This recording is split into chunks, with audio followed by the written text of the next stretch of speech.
A lot of people know there's no greater loss than the loss of a child. The grief can be overwhelming, the pain relentless. So how can a grieving parent ever find peace? Phil Quinn is a medium and life guide who has spent many years counseling parents and connecting them with their children on the other side. Phil, way cool. Thank you so much for coming back again. This is amazing. So Phil, what happens when a child passes over to the other side? The soul immediately crosses over to heaven. And typically it's looked after by their family, who had a grandparent or parent, somebody that's there greets them to the other side. Really? So a small child who leaves us too early, the family is waiting there on the other side to bring them over. Absolutely. And they can feel welcome. Yes. Wow.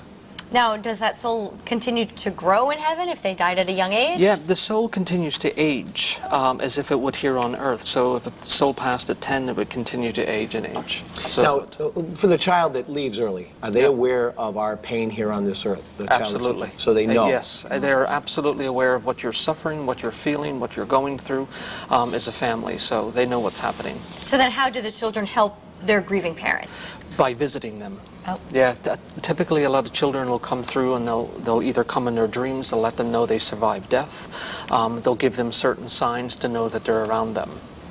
Wow. Yeah. So these little children go on. Yep. Can I take it a little step further? Please. What about because we say children, we have a tendency to think of these little children. Yes. What about for parents that have lost children that are maybe in their 40s? Yep. I mean, how do they deal with that? Because the parents constantly think they did something wrong. They could have saved him or her. Yeah. Maybe they went down the wrong road in their life, and they thought they could have saved them. Yeah, there's a grief period often when people lose their child, and it's an unmistakable. It's just an event that takes place that shatters you, and what happens is during that time is it brings you closer with the soul that you have lost, and because you're in a vulnerable state, the soul's able to come back and communicate with you, and they'll find or smell things that remind them of that soul, and or have dreams that they've passed over and that they're well. So it's almost comforting, then, it is, right? Yeah. That is their job, is to comfort you.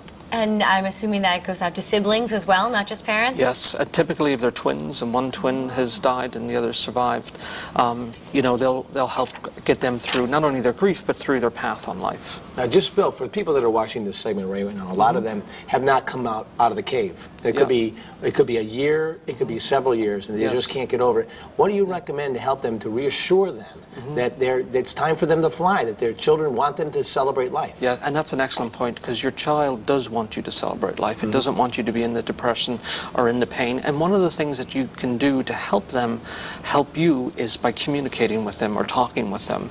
And typically when I do readings for people and I see this happen, then they start having more signs from their family. So we still have about 3 minutes left. So let's talk a little bit about you and your gift. When did you realize you had this? When I was 6.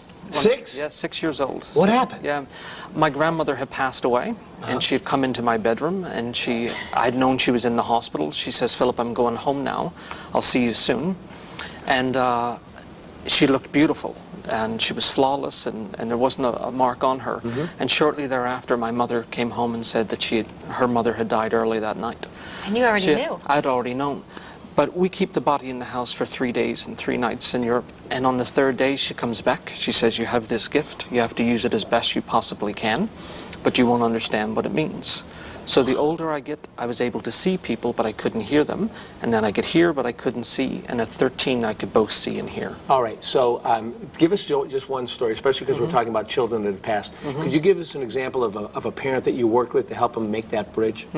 Yeah, well, often I see people on a weekly basis who have lost children due to car accidents, drug overdoses, murders, things like that.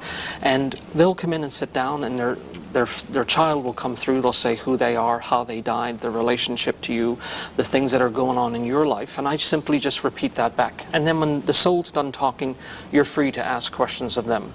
And I see and hear them like you see and hear me. So it gives that person who comes to see you a sense that they really are there, that there really is some hope, that they haven't gone away, or as we've seen, I don't know how the reading goes, but it talks about how they didn't leave, they're just in another room. Death is just the beginning. So it is how it's often explained to me. It's another chapter in life. So how does that translate into people that like, when do they come back? I mean, you hear people talking about reincarnation. It's a whole other thing. People have been here multiple lives. How do you feel about that kind of stuff? You carnate in groups, so you do not come back until the people in that group are all there together. So your parents will wait for you, your siblings will wait for you, and then you come back as a group. But they often don't come back until you're there with them. So you all come back as a group again? Yes, only it's a different circumstance. Meaning the parents may be the siblings and vice versa. What about your pets? Are they up there too? Absolutely. They are? Yeah. All your dogs, cats, they wait for us. They so all they wait. have, yeah. Oh, that Yeah. made me happy, Phil. I'm glad to hear all that. Phil, that's But we're unbelievable. just about out of time. Where can people get a hold of you? You can go to philquinn.com, or you can look me up on Facebook. And anytime anybody needs anything, just give me a call. Sounds great. Yeah. God bless you, Phil. Thank You're you doing very much. great work. Really appreciate it. All right. And of course, more info on WTNH.com. Just click on CT Style. More Kinetic Style after the break. Don't go anywhere.